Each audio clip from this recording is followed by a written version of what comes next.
I'm here to meet Dr Andrew Birnie, skin cancer specialist. He's created a high quality sunscreen that doesn't break the bank. So tell us a little bit about Altruist. So I wanted to create a dermatologist specification product that people wouldn't mind using so that it would actually go on their skin really nicely, it wasn't sticky and didn't smell, and could also be sold so cheaply that they actually wouldn't think twice about using it.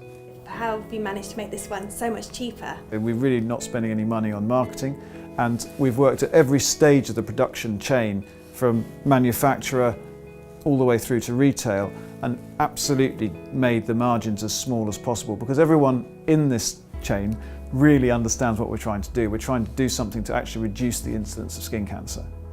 And what's the story behind the sunscreen? Where were you when you decided that you were going to make this product? I've done this with a friend called David, and he and I were both amateur surfers, and we spent many hours sitting on the back line chatting about sun protection, sunscreen and things like that. And so we went away and contacted some top European formulation scientists and said, look, this is what we want to do. It's got to be really nice to use because I don't want it at all sticky. So when it goes on, you've got to know it's not there. I want it to be fragrance free. It's got to be hypoallergenic, so suitable for people with sensitive skins.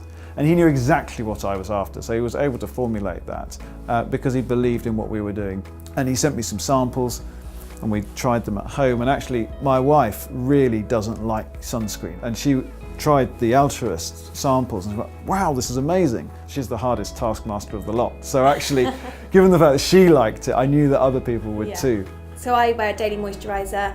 It's got SPF 15 in it, I think. But would I be able to use the 30 or the 50 every day? Yeah, absolutely. I use the Factor 30 as a post-shave moisturiser every day, and it can go under makeup and so on as well. And UVA, so UVA is to do with ageing, and then you've got UVB as well. What's the difference between the two? Sure, well, the UVB end of the spectrum is the ones which tend to cause the burn. It's also what causes the production of vitamin D in our skin as well. The UVA tends to penetrate deeper into the skin, but doesn't tend to cause so much burning. It's thought to contribute to skin ageing more than the UVB, but together they both increase the risk of skin cancer. Okay, and what are the stars on the bottle as well? I always see stars in sunscreen bottles. That's based on a ratio of the UVA protection to the UVB protection. You'd want an absolute minimum probably of a 3, and if it goes up to 5, that means that the UVA protection is pretty much equal to that of the UVB.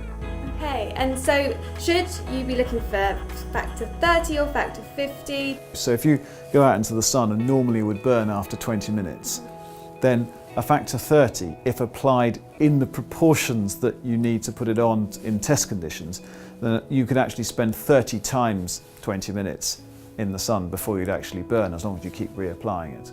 Factor 50 is of course 50 times that length of time. You might want to use a factor 50 from time to time, and some people like to because they think, oh, I'm giving myself extra protection. Yeah. And so can we have a little look at the sunscreen? Of course, yeah, here we go. So this is the factor 30 one, which is the sort of certainly our best seller.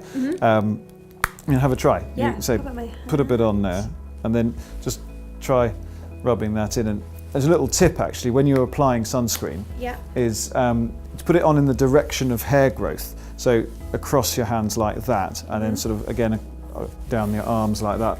So you can see it's disappeared completely. It's all gone now. So when I put it on initially, it should be white. That's right. You should definitely see absolutely. The white cream. People don't put enough on. Yeah. On the whole, you really have to put on loads. So you really want to put on, think, oh my goodness, I've put too much on. Yeah. Then you've probably put enough on, and then it will go in.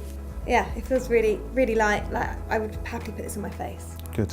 And the charity you support. Yes. We'd love to hear about that. So I know that, is it 10p for every bottle goes towards? It's called Under the Same Sun. Under the Same Sun. So it's an amazing charity. They support people with albinism. Albinism is a condition which is very prominent, particularly in East Africa and Tanzania, where people basically have no melanin.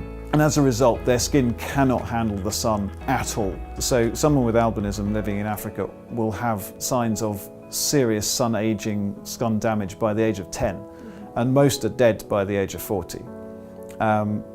Added to that, these people are treated with a lot of suspicion amongst some African cultures. So these people work with them in multiple ways, not only providing them with sunscreen and hats, but also giving them shelter, support, life coaching, and give them the opportunity for education so that they can actually go out and do something productive and worthwhile for their lives. It's great that not only is it an affordable price, that there's money going towards a really good cause as well. And other people wanted a factor 50, so we did the factor 50 in 100 mils. Okay, and at the moment we can buy it on Amazon. That's right. And also through Holiday Extras now as Yes, well. that's great, yeah. So we are really excited to be working with you and to be able to get this brilliant product out to our customers. So Yeah, thank you very much. today.